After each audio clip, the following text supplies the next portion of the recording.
Nous sommes sur une terre sacrée où les anciens Incas ont vécu en cultivant la terre. Aujourd'hui, nous continuons de vivre de cette terre et nous faisons en sorte que notre technologie utilise les ressources naturelles sans besoin de déboiser et de détruire.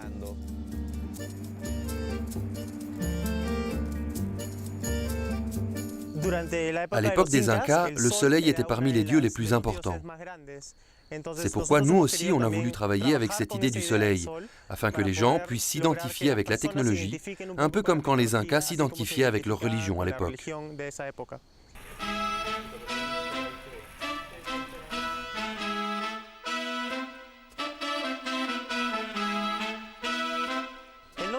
Le nom du projet est Inti Cayana. C'est du quechua et ça signifie torréfaction du café. Ce que nous voulions faire avec ce projet, c'était augmenter la valeur du café produit dans cette région. Le tout en utilisant l'énergie solaire comme source d'énergie renouvelable.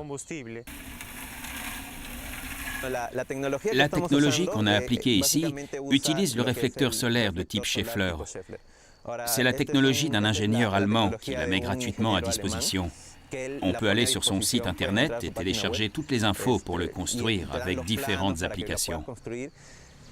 C'est ce qui le rend super intéressant, parce qu'au-delà de la torréfaction du café, on peut aussi cuisiner et faire plein d'autres choses.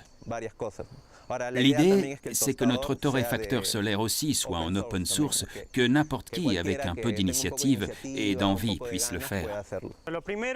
Tout d'abord, il faut que les miroirs soient orientés directement vers le torréfacteur, vers la petite boîte qu'on voit là. Donc on le bouge comme ça, et on l'arrête là. Le système est conçu afin que tous les rayons solaires se reflètent sur chacun des miroirs et se concentrent dans un même point. On peut atteindre des températures plus ou moins entre 300 et 400 degrés. Ce qu'on va faire après, c'est de déposer ici les grains de café pour que le rouleau puisse commencer à tourner et ainsi activer la torréfaction. La torréfaction traditionnelle se fait surtout au gaz, à l'électricité ou au bois. Dans tous ces cas, il y a toujours une petite contamination des grains, parce que le gaz ou la fumée du bois pénètre dans le café. Cela évidemment crée une saveur un peu fumée, et dans le cas du gaz, cela peut modifier l'arôme du café. Par contre, en utilisant l'énergie solaire directement, il n'y a aucune contamination et on préserve ainsi le goût naturel du café. On commence la récolte du café justement ce mois-ci. Et jusqu'en juin, ça va être excellent, vu que le ciel sera totalement dégagé et qu'il n'y aura pas de nuages. Ah oui, sans nuages, oui. Regarde bien les grains qui sortent. Il faut qu'ils soient tous bien pelés. Oui, bien pelés. Ah oui, les grains pelés sont différents.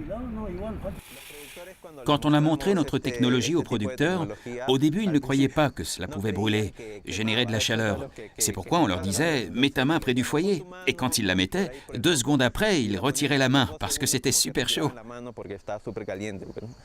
Et au fur et à mesure qu'ils continuaient à regarder et qu'on leur montrait qu'on pouvait rôtir le café, mais aussi des haricots de Lima et du maïs péruvien, ils se montraient de plus en plus intéressés.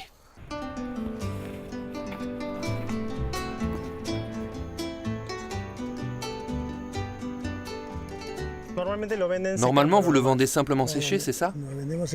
Oui, c'est ça, on le vendait séché.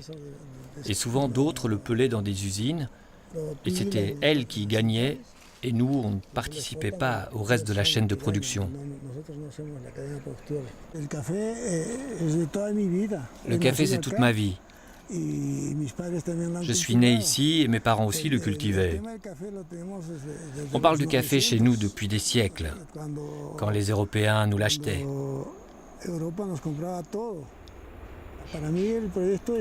Pour moi, ce projet est très important parce qu'il va m'aider à compléter ma chaîne de production, vu que j'ai la matière première complètement naturelle et biologique.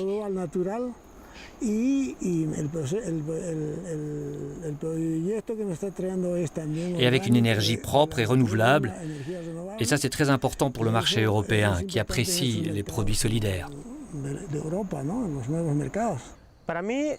Pour moi, cette expérience a été très intéressante, non seulement pour l'interaction avec d'autres disciplines scientifiques, mais aussi grâce au travail avec la communauté et à la réaction positive des gens. Nous avons réussi à transmettre cette idée de progrès, cette idée de technologie, dans un milieu où on débarque avec quelque chose de tout à fait différent et nouveau.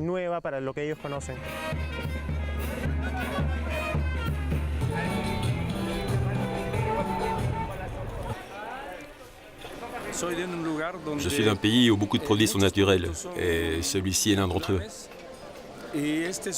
Ce café, en plus d'être délicieux, il est bon pour la santé.